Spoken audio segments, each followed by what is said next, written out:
Memilih laki-laki itu ada seninya. Kita nggak lagi milih baju yang kalau nggak cocok bisa dibalikin, atau milih menu makan siang yang kalau nggak enak tinggal dibuang. Kita lagi milih orang yang bakal duduk di samping kita saat kita sakit, yang bakal dengerin tangisan kita jam 2 pagi, dan yang bakal gandeng tangan kita buat masuk ke surganya Allah. Halo teman-teman, Assalamualaikum warahmatullahi wabarakatuh. Selamat datang kembali di podcast aku. Senang banget bisa nemenin waktu kalian lagi. Hari ini bahasanya agak berat tapi penting banget, yaitu soal seni memilih pasangan. Teman-teman, banyak dari kita yang mungkin terjebak dalam rasa nggak enak atau sayang banget udah lama jalan.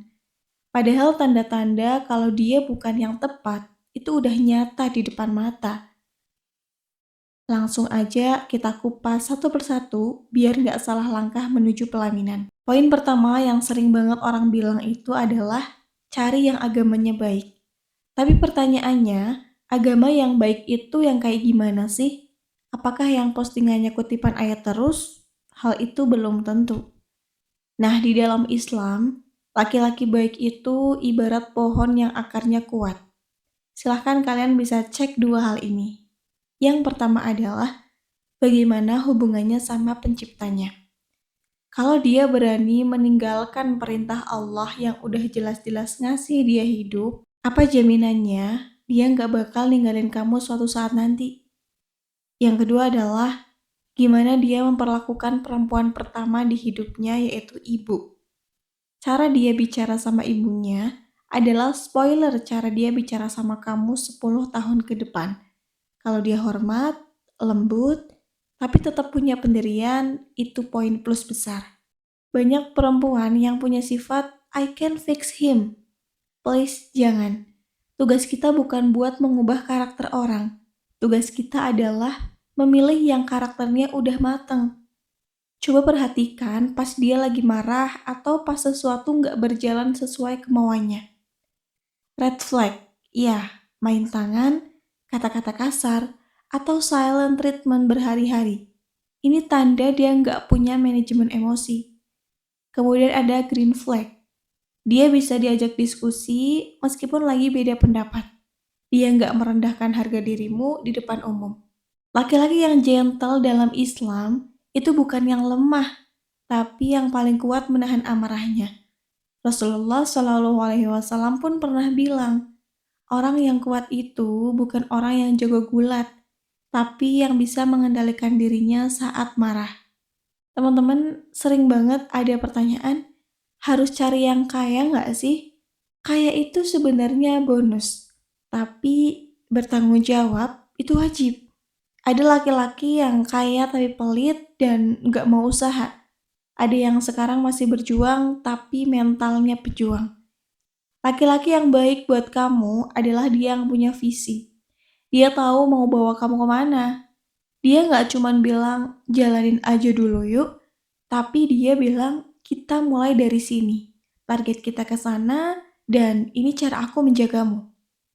Nah, di dalam Al-Quran, laki-laki itu disebut sebagai kowam, atau pemimpin sekaligus pelindung. Kalau dia nggak ada inisiatif buat bekerja keras, atau bahkan buat sekedar dengerin keluh kesahmu, gimana dia mau jadi pelindung rumah tangga? Dan terakhir adalah, setelah semua riset, tanya sana-sini, dan memperhatikan tingkah lakunya, ada satu langkah yang nggak boleh kita skip yaitu melibatkan Allah lewat istikharah. Ya, istikharah itu bukan cuman tentang keraguan dalam memilih dua hal, tapi ini lebih kepada meminta petunjuk lebih jelas kepada Allah, apakah dia yang saat ini kita kagumi itu benar-benar baik buat kita, buat agama kita atau enggak. Jadi jangan istikharah pas hati kamu sudah condong banget ke dia, tapi istikharahlah dengan hati yang netral. Bilang sama Allah, "Ya Allah, kalau dia memang baik untuk agamaku, duniaku, dan masa depanku, maka dekatkanlah. Tapi kalau dia bakal bikin aku jauh darimu, kasih aku kekuatan untuk ngelepasinnya." Seringkali jawaban istikharah itu bukan lewat mimpi doang, tapi lewat kemudahan jalan atau kok tiba-tiba ditunjukin sifat aslinya. Nah, teman-teman, ingat ya, lebih baik kamu belum menikah di usia sekarang daripada kamu menikah dengan orang yang salah dan merasa kesepian di dalam rumah tanggamu sendiri. Menikah itu ibadah seumur hidup. Jadi jangan terburu-buru cuman karena takut omongan orang ya. Buat kalian, semoga untuk yang saat ini sedang berjuang istikharah, berjuang untuk mencari pasangan hidup, semoga Allah mudahkan dan diberikan yang terbaik. Terima kasih udah dengerin podcast episode kali ini. Semoga kita semua dijaga hatinya dan dipertemukan dengan jodoh yang gak cuman bikin kita bahagia di dunia, tapi juga jadi teman di surga nanti. Sampai ketemu di episode selanjutnya. Wassalamualaikum warahmatullahi wabarakatuh. Annyeong.